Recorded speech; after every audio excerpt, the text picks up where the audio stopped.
الحمد لله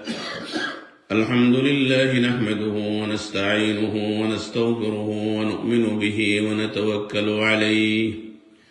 ونعوذ بالله من شرور أنفسنا ومن سيئات أعمالنا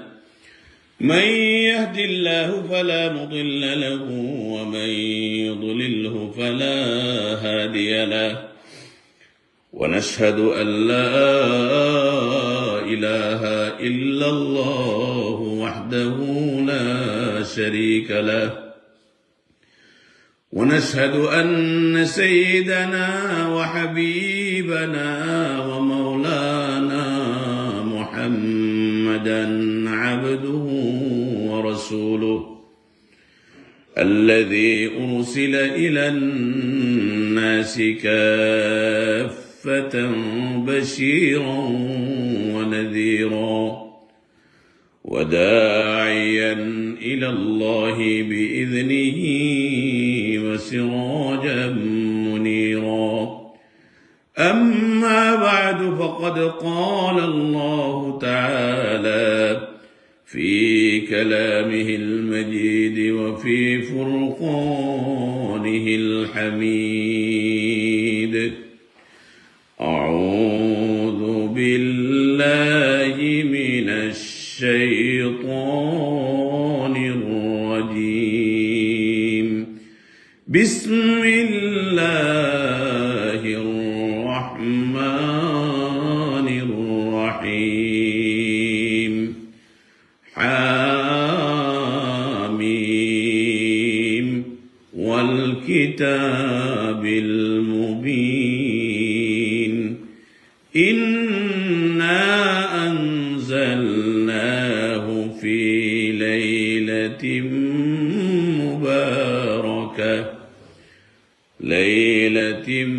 مباركة إنا كنا منذرين فيها يفرق كل أمر حكيم أمرا من عندنا إنا كنا مرسلين رحمة من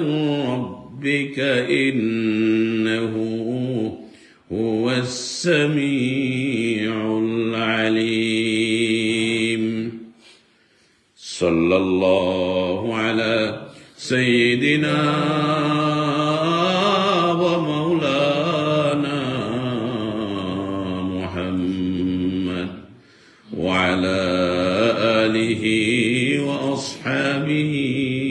وسلم رسول جرسل محبت الشكر پڑی صلى الله على سيدنا ومولانا محمد وعلى آله وأصحابه وسلم أستغفر الله إن الله غفور رحيم أستغفر الله الذي لا إله إلا هو الحي القيوم وأتوب إليه ولا حول ولا قوة إلا بالله العلي العظيم لا إله إلا الله محمد رسول الله سبحان الله وبحمده سبحان الله العظيم أستغفر الله إن الله